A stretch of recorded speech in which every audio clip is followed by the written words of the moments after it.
everyone, and welcome to Hello. Knittergy. Maybe not recognizing me, but I'm in Balgos, and I'm the designer behind the Knit of the Dragon. And with me are... I am Duke of Nico, a designer of Sayagata Shawl. I'm Jenn. I'm the designer of Synaptic Stitches. And I'm Scott Strong Wallace. I am the dyer behind Mount Carmel Yarns and the host of Great Scott Knitting. So previously we had a dual challenge, and we were divided to two groups. And let's start with introducing our challenge. Last episode was the episode focused on love, because it was, in February. And one of the first Valentines that was ever produced in the world was by a guy, I can't think of his name right now, but he was incarcerated in the Tower of London and was sending a poem back to his love, who was still in France. And so we created on our team a set of knitted dolls. And so here we have our poor incarcerated gentleman in the Tower of London with some colorful walls back behind him, just so his life isn't terrible. And so that's my little creation. And for those that out there that create and knit dolls, how? And so like the whole process for me was out of my league. It was very fiddly. Yeah. But there's Easier with crochet. Yeah, I imagine it is, because it was not one of my top experiences. Yeah. So she's the sweetheart, and she's waiting outside the prison because she wants to give him the key. You see? But I had the colors that I have were brown and red. Remember? So I made her brown, and we got a pattern right after the episode. There was an interview in a Fruity Knitting podcast with someone who is Ellen something, who is a designer of dolls, and one of the patterns was Romeo and Juliet. But when I looked at his pattern, Juliet was so like, romantic and suffering, and and I said, no, I mean, our hero should be mad, and she's going to save him. She's not going to cry. So I made her angry. Yeah, and it's huge, I did not expect her to be so big. And the stuffing dolls is terrible experience. Why was it? At least terrible? yours is like a nice big tube. Mine is all like very like lots of shaping to him. He's very gaunt and thin, having been in prison, and bald. There he is. No, but he's so cute. I mean, it turned out okay. But yeah, that's the last. I used to make a lot of crochet dolls, like amigurumis, and it wasn't so bad. But knitting dolls is terrible. Terrible experience. Yeah, it is. I'm glad that I went through the process, because I always wondered what it would be like to try to do one. And now that I know, I don't have to do that again. Yes, you always have to try things and then decide what you like and what you do not like. Why was it difficult? What? Why was it difficult? Was it the shaping that, or so? Actually, no. The shaping of it isn't that bad. I'm just not I'm not a big fan of fiddly knitting, and by that I mean piecing. Yeah. Oh, You have just to having like sew pieced, everything. seam things together and sew it, and I it's like, see. no, Yeah. if I wanted to sew, I'd sew. I And wanted also the it. stuffing, you need to stuff it while you sew it, and yeah, it's Now I fiddly. did it afterwards, but I just use a stick to kind of get things, maneuver the stuffing. That didn't bug me as much as the fiddly knitting. And then once you got all the pieces together, and maybe it's because I have very little experience with it, the instructions, the pattern was not particularly clear as to how to get the arms and the legs and the head onto the body. Hmm. Yeah. So yeah. if you looked really close, he's a little Frankensteinish. Yeah, I've And knit stuffed toys for my niece and nephew, and putting together all the pieces and knitting the teeny tiny little arms, and it's miserable. I don't like it either. So I can relate. Luckily, the arms and the hands and everything are gargantuan, from a doll standpoint. I mean, if you look at them, it's not particularly proportional, but it was just it was a very interesting process to create this little guy. Did you do the face with yarn too, or what did you use? No, that's just marker. Okay. And we made the settings because we had to put some paper and paint, right? That was part of the challenge. Yeah, to use some other types of stuff. So I just printed off the image that was my inspiration onto some paper and that was my prison wall. And then of course my prison bars are made up of old metal knitting needles. How creative. Great. Very crafty. Very crafty, yeah. Yes. So I created my piece first and I showed it to Jen and I asked her to, make something cohesive. So actually I haven't seen Jen's creation yet, but I'll show you mine first. So the inspiration was, Valentine's chocolate hearts, right? So I don't have a profound story behind it. I just knitted a heart. And I mirrored it. Oh, cool. And I made another heart using a paper yarn. Oh, yeah. Oh, that is cool. So that's it. The paper yarn I can show you. The paper yarn is like this. Okay, yeah. It's Is it kind of like a rice paper? It's a palm tree, a Japanese palm Okay. tree paper. It's called yashi. Mm-hmm. So, It says yeah, knit, relax, smile. Is this how it feels like when you knit it? Because it's very relaxing. This is actually crocheted, so Yeah. I wouldn't think of knitting this, but this one is knitted and it's using intarsia. And if you look closely, the top two hearts are a little bit, I use a little bit of shaping. So I did increase here, decrease on the brown, and it creates a little bit of a texture. yeah, But the bottom cool. part is regular intarsia. So it's a little bit more, looks more like pixelated picture. Yeah. It's so interesting because, if I think about making like a drawing on a garment or something, then to make the shape of the picture, like the top one, it's so cool. It looks like two pieces that were sewn together. Yeah. Yeah. It was an interesting technique. I saw it in this book, color knitting technique, and it's called Yeah, shaping in Doja.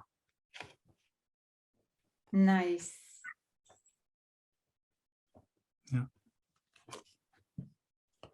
So that's my piece.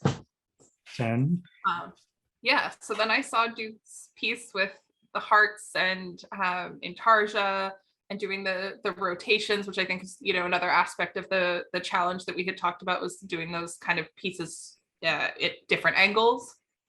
And I followed on from that and added my own brioche spin. And I like your idea of using blocking mats to pin them up, but my blocking mat is huge.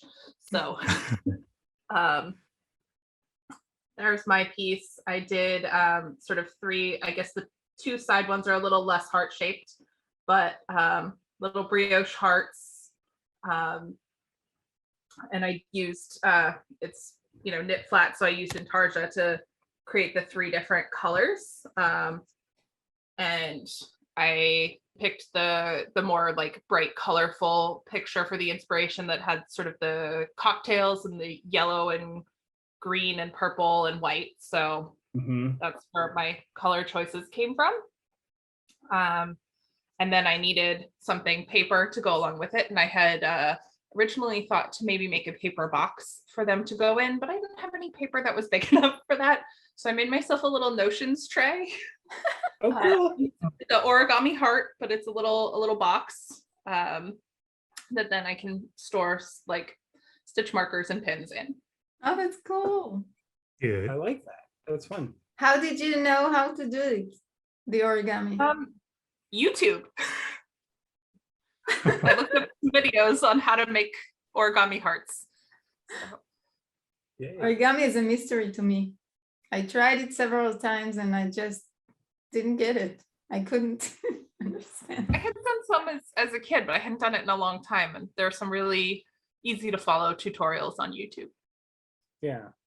I used to do a little bit of origami back in the, you know, a few years back. It's fun. It's again, another one of those things that you can use as a relaxation and a meditation activity, because you focus on the folds and the, you know, those types of things. So, But for me, I think it's the same problem as the dolls when it's too fiddly. And if you don't, like, there are several steps, and if your few first steps are not very, very precise, then everything just goes wonky and it doesn't work. You have to be so precise. Yeah, there can be it's some aspects of that. Yeah. Yeah, this is not quite perfect. There are some little you know, mistakes in there, but I feel like it had enough leeway in the design that like it didn't need to be absolutely perfect in order to fit. There were definitely some places where they're like, so now you need to put these two pieces together and they're not going to fit, so just fold one over to make it fit. Like, okay, cool. Just push it in and it will fit. Yeah.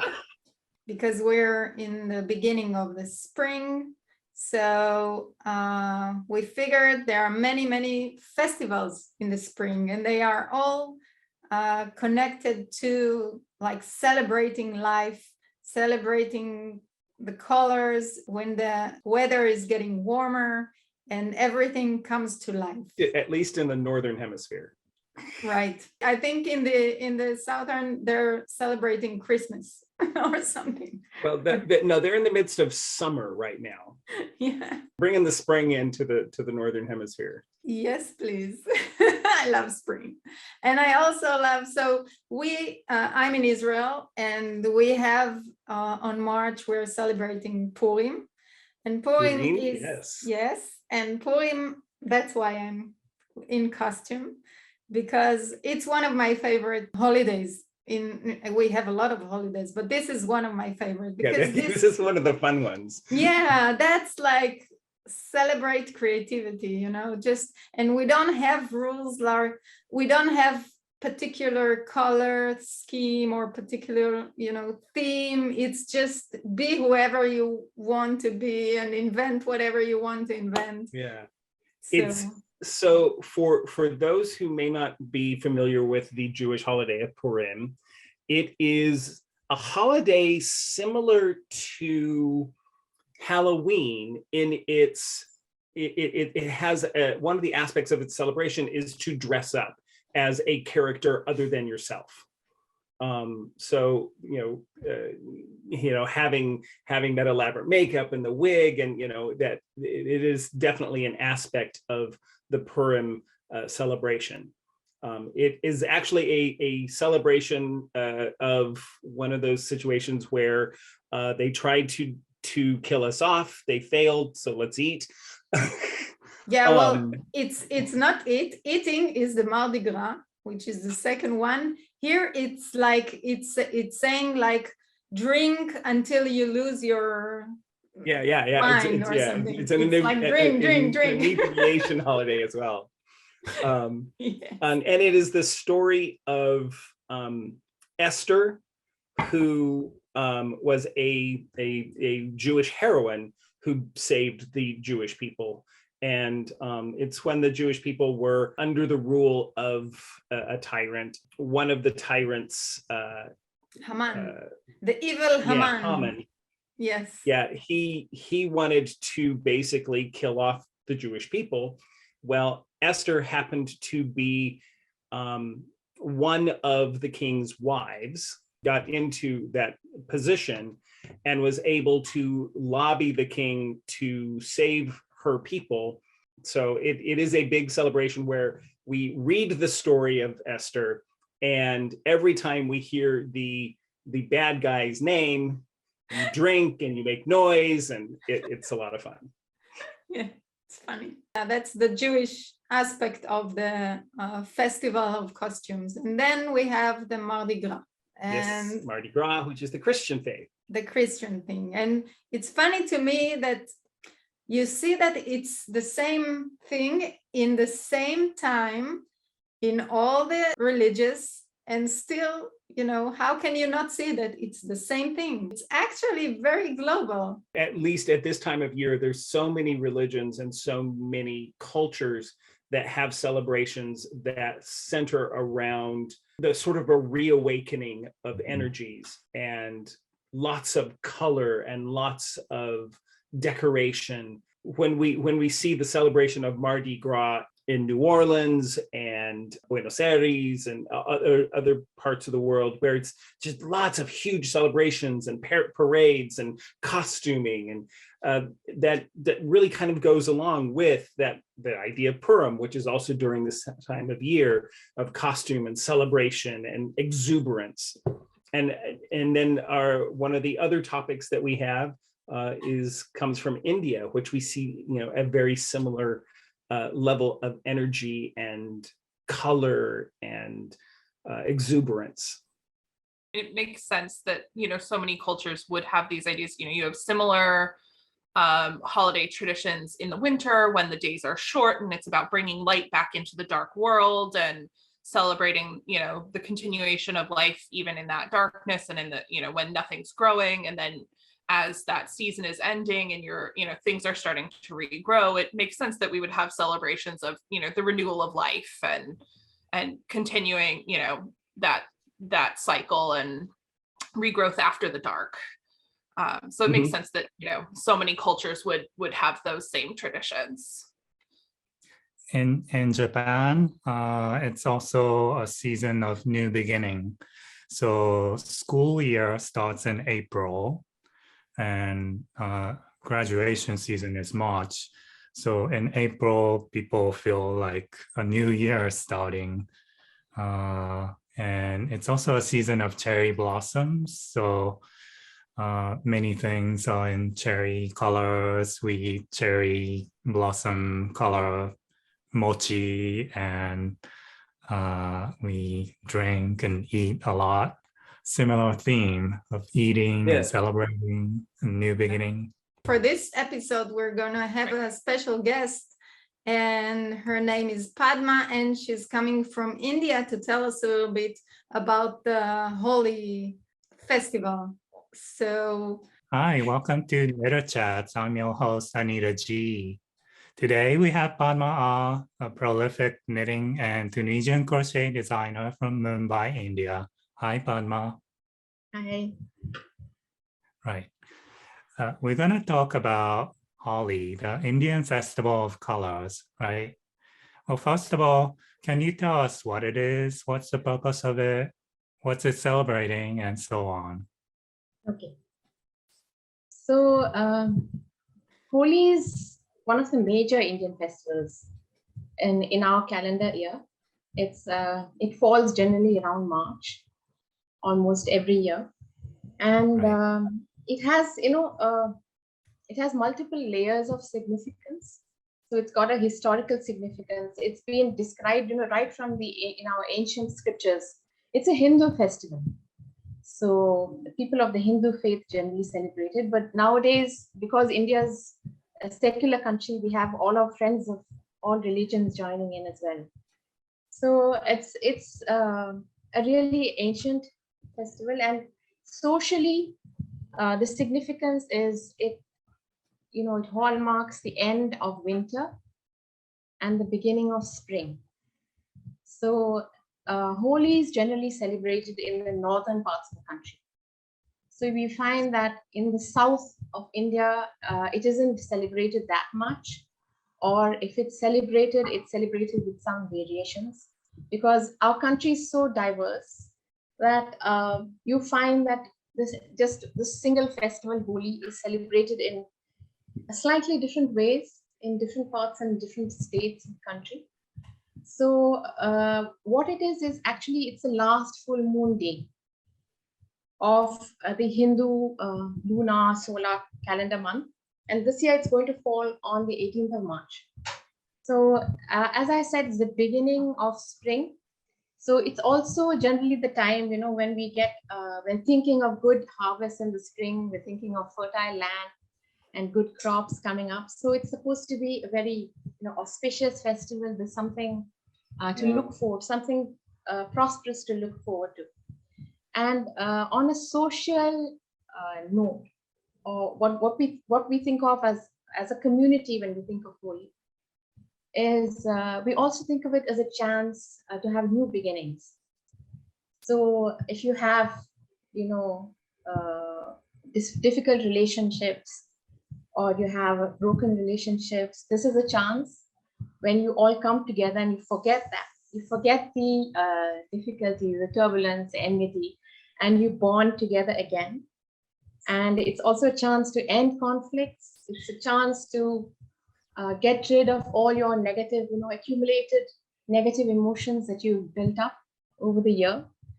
So all this gets sorted out during Holi. So that's the social aspect of Holi as a community. You mentioned that Holi is celebrated in the north, Yes. but is it celebrated in Mumbai?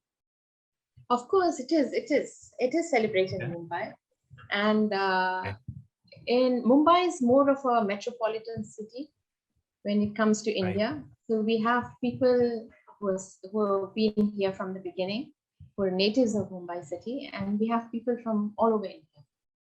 So it's something like New York, where you have such a diverse population from all over India, belonging to different communities, speaking different mother tongues, but everybody celebrates Holi. Right. I think you mentioned that you grew up in the southern part of India. Yes. What's the name of the place? I belong to the state of Kerala. Yeah, Kerala. That's. So do you have a tradition of celebrating Holi? No, we don't. No. Oh, we don't traditionally have a practice of celebrating Holi, but now because India is also opening up to everything, so we have people celebrating Holi there as well. Maybe not all the ceremonies that are celebrated in the north. And in my childhood, my parents and grandparents didn't celebrate Holi, but when I became a young adult and I had a job which was transferable, so I was moving all around the country, and I was working with people belonging to different parts of the country as well. So that's how I got into Holi, and then we've celebrated it since then. Interesting. So I'll tell you what I know about Holi. So when I was in New York City and working in New Jersey, I had a lot of Indian coworkers. So there's this huge Indian population in New Jersey. And I would, during this time of the year, I would see people who look like they came from a paint wall or something. What is that? Why are they in paint?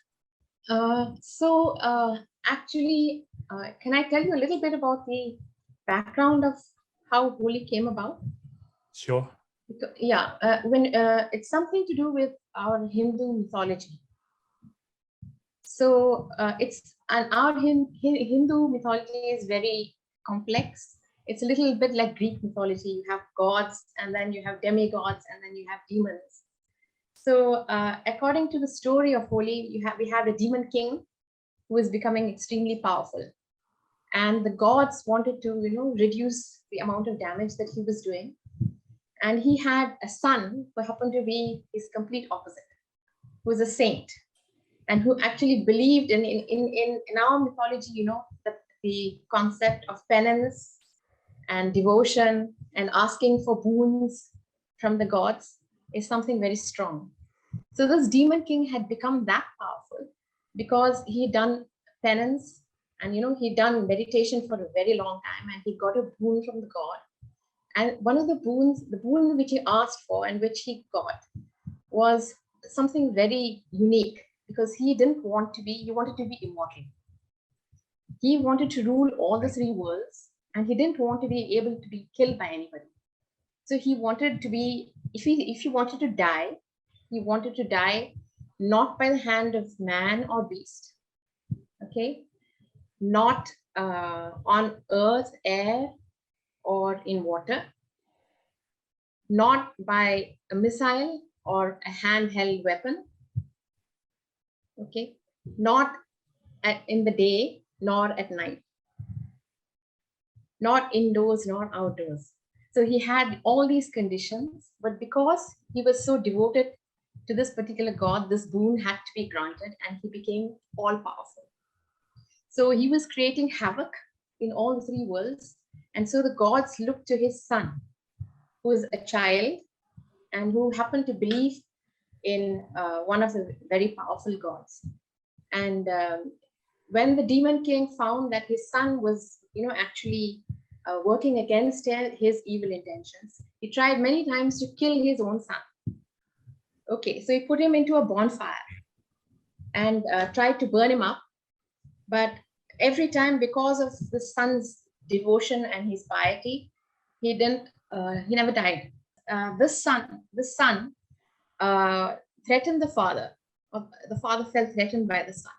And he said that the God you're praying to, if he's everywhere, I'm going to break this pillar and get the God out. So the God came out of the pillar, and the God was actually in the shape of somebody who was neither human nor animal. So you can see how, this is neither human nor animal. It's basically a lion with a human body. And this is how he killed the demon king. Okay. In the courtyard, in the doorway of the courtyard, at twilight, using his claws and his teeth, neither in the air nor on the ground, because he held him over his thighs, his knees, and that's how he killed the demon king. So this is one story which is about Holi, and this also ties in with the bonfire which is made in Holi. So basically, Holi is a celebration of good over evil, and it's a reminder to us to destroy the evil within us. So the impure thoughts or the evil thoughts or intentions that are within us, it's also a call to us to look within and purify ourselves. So we have a fire festival the day before Holi. So Holi is actually 2 days. So the bonfire is actually a representation of this fire which didn't kill the saintly son. Okay, so in that fire, we're supposed to get rid of all your evil energies or your negative energies. And the next day we play Holi. And what we do when we play Holi is the use of color. The use of color, again, there's another legend tied into that, because we have a blue-skinned god called Krishna. Krishna was blue-skinned because he drank a lot of poison but survived. And he was worried about his blue skin.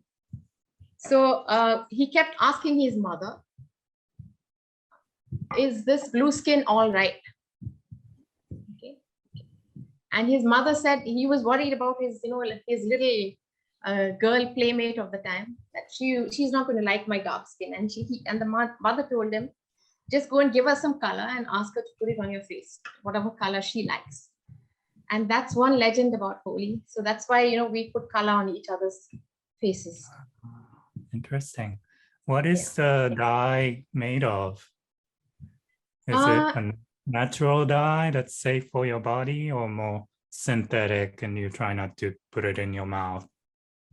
No, right now, because everyone's so eco-conscious, we mostly use natural dyes. And their dye is made from flowers, flower petals, from seeds, and rice powder. So they were usually safe. And nowadays, the other thing is that everybody's conscious about saving water as well. So you're looking at water conservation as well. So we don't play so much with, liquid colors as we used to in the past. So most of the colors that we use are now dry powders. And they usually come off your clothes when you wash them. So they and they're usually food safe, so they're not really toxic. Can you dye yarn with it? I haven't tried, but that's an idea. That's something to keep in mind. I bet you could. Yeah, you probably could. I know that we have dyers here, yarn dyers, who are using natural dyes, onion peels and fruit skins. And I know, but I haven't tried yet. Yeah, turmeric is another big one that is used. Turmeric, yes, very yarn. much. Yes, And and my understanding is it's also one of the base of some of the colors that are used during Holi. Yes, it is. It's a beautiful golden yellow, and we use it a lot in our cooking as well. Yeah. It's supposed to be. And also, I think when turmeric is mixed with another natural substance, it'll switch colors to red. So okay, I think that's a dyer speaking. I have. Yes, yeah, because I am a dyer. But Scott, you do have a point there, because I've noticed, like when we eat food which has been prepared with turmeric, and when you try to if your clothing gets stained with that and it leaves a yellow stain, and we go to wash it off with detergent, that turns pink. Mm-hmm. So I've never understood why until you told me. There are a lot of natural pigments that, as you either introduce acids or bases, it will shift the color to either a cooler color or to a warmer color. Thank you, Scott. That was Scott Strong Wallace from Mount Carmel Yarns. He was on my sister's YouTube channel, Fiber Chats, recently. Actually, all of you have been on my sister. My sister's name is Irina Shaw. I'm Anita G. She's Irina Shaw. So, okay, let's open up the conversation to all of you all. Embal, Scott, Jen, do you have any other questions for Padma? So many of our celebrations this time of year do revolve around certain foods that are eaten at this time of year. For example, during Purim, in the Jewish faith, we eat a delicacy called hamantashen, which is a sort of a triangular cookie with some like a jam or like a date puree that's inside of it. How did you call it in English? Hamantashen. It's actually probably from Eastern Europe, a Yiddish term. Yeah, we call it Ozne Haman. It's like the Haman's ears. Yeah, Haman's is ear. Kind of yeah, disgusting when you think about it. Exactly. So what delicacies or special foods do you eat during Holi? During Holi, there are a couple of sweets, traditional sweets that are made. So we have something called gujia. So gujia is, I don't know if you're familiar with samosas. With samosa, it's basically, it's a deep fried pastry. So it's made with flour, and you make a dough out of it, which is rolled out into a circle, and then you make this into a semicircle and you put a stuffing into it. Now samosas are generally savory, but gujias are sweet. So when you fill up the gujia, you use dried fruits, you use nuts, you can put in some coconut, and sometimes brown jaggery, what you call palm sugar or brown sugar, and a little bit of spice. So that's all ground, grated, and stuffed into this this crescent of dough, and the whole thing is deep fried, and it doesn't end there. Once it's deep fried and it's still hot, you dip it into hot sugar syrup, you take it out, and then you let it dry. So it becomes something very attractive looking like this. So it's crisp, and it's very sweet and crunchy. So this is something traditional which we make during Holi, but we also make some of our other traditional sweets as well. But this is one of the main ones. Very nice. Okay, it's almost half an hour past, so I'm not gonna keep you. But last question: do you have a favorite color? That's a difficult question. Because when I was a child, it was blue, but now I really don't. Because when I find the color, I find that there's some shade or some tone of it that I really like, and it's exciting to use different colors every time. Use different colors of yarn and put different colors together in different combinations. It's always new and it's always exciting. I think Scott is nodding. Well, I think he feels the same way. Oh, because, yeah. So there isn't just one color. And right. Great. Well, thank you so much. I'm so glad we got to chat. I hope to see you in real life someday. I hope so too. It's fun to meet all of you. Thank you very much for joining. Yeah. Thanks so much. Thank you so much. Our guests. Thinking about foods, I don't know, I didn't have like a great way to like connect this, but Duke, when you lived in Michigan, did you eat punchkis? Yeah, of course.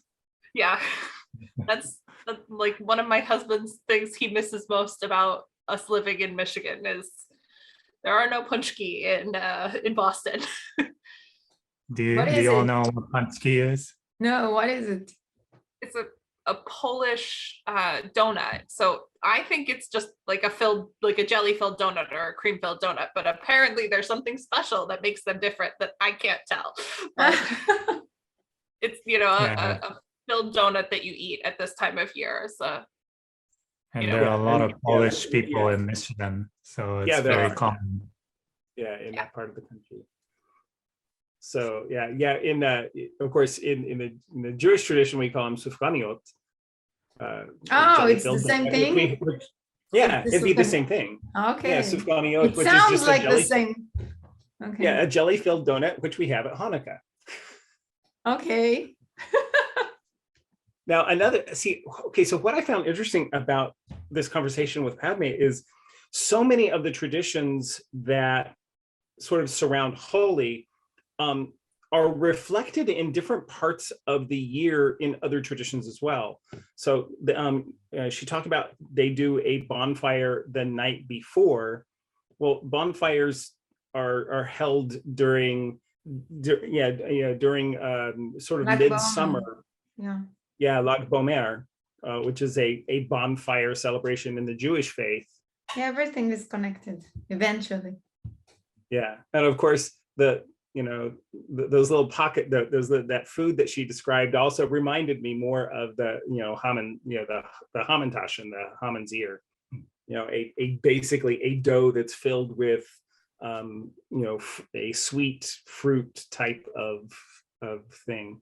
Whether you fill it with something sweet or something savory, if you look around the world, nearly every culture has some version of a little dumpling or some sort of portable handheld dough around filling.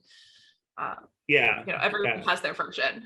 Let's go to the next challenge for next episode. The first piece of the puzzle for the next challenge is gonna be the colors. So I thought about taking the color, 3 different color palettes, right? On the left, we have the holy colors. It's really vibrant and saturated colors. And then we have, if I look at costumes, we have the Venice Carnival, yeah. And I looked at like what makes the different look, because they have a very, very definite look about it. And then I realized it's just monochromatic piece with a little bit of gold or white or silver. You see, it's always the same. Like when I look at photos of the Venice carnivals, it's always one very dominant color. So that's another approach to the color palette. And then we have the Mardi Gras typical colors, which is green, purple, and gold or yellow. Purple is my favorite color. So, I mean, going to the Mardi Gras colors, purple and green and yellow are, great accents off of a purple background. So that's certainly something that, draws me in. But I also just I love all of these. I love, bright saturated colors, and, this season and all these festivals and things make me very happy because it's just so much color and I love it. Now, to me, they look very similar from each other. But if I had to pick one, I'd like to pick holy primary colors. One of the things that stands out about these colors is the deepness, the richness of the colors. And the holiday colors almost make me think of fluorescence. The bright safety orange and the fluorescent pinks and the fluorescent yellows. And neon greens that, if you were to put a black light over them, that they would glow and be iridescent. I've got to say, traditionally, I'm not a big fan of fluorescent colors, but this makes me want to play with fluorescent colors now. Yeah, we had an episode when we said that the least favorite color was neon green. Neon green. But now I'm okay, maybe it was the time of year, and around central Kansas, the winters are very gray and very brown, and just there's very little color in nature to liven things up. And so maybe that lack of natural color is making me wanting to go towards these bright, in your face, very exuberant colors. So I'm kind of leaning in the direction of the holly colors, but actually into fluorescence. Okay, that's cool. Makes sense. I'm gonna pick the monochromatic Venetian look. I like the elegance of it. I like the fact that although there is a very strong color, it's not too much. We're gonna go for the next one, because today it's going to be just all the pieces in a row. So we are going to have added materials to the knitting. And I was thinking about adding something natural. I'm thinking either you can choose to add petals or maybe leaves if you want, or you can select feathers. Now, it doesn't have to be the specific, the real thing. You can maybe play with something that looks like it. That's okay too. Or soil, sand, dirt. Stones, gems. Yes. Yeah. Of course, we're not strictly in these rules. That's just to open our minds to something. And if you have another idea, then you can take it. Yeah. Okay. You don't know what it's going to be, so it's hard to pick, right? Yeah. So let's go a little further. Now, the motifs. And the shapes. We're gonna have some motifs or shapes that are going to be in our challenge. And I was thinking about something that is related to spring. So you have a rainbow that you can, it's not the colors, it's like the shape, the symbol, okay? So you have the rainbow, which is typical to spring when the sun comes out with the rain. You have the beginning of life, all the little creatures that come out of the shell. So I was thinking about maybe eggshells or cracks or something, that symbolize this breaking out to the world. Or you can use the motif of the sprouts that grows out of the seed, and you can take it, it's another motif you can play with for your challenge. Can you guess what the challenge is? No. It seems so obvious to me, How can you not guess what the challenge is? Your mind comes up with such crazy creative things. As I've said to you before, like you put ideas together in ways that I'm always astounded by. So, okay. Now for So the it's definitely challenge. spring related and course. growth and renewal. So it could be so many things. Yeah. And for the theme that we started with, Holly. festivals, carnivals. Come on. Okay. Making some sort of costume. Okay, you're close, Jen. So when I looked up the theme of masks, because masks are a thing, I was thinking like, what will be the next challenge? And I was thinking costume is too much, maybe a part of the costume. And then I thought, oh, masks. Masks is something, small and you can really play with. And when I Googled knitted masks, after looking at some, mask for the coronavirus, I saw an artist that really blew my mind. So I'm gonna show you the amazing masks that he's doing. So this is Aldo Lanzini, that's his name.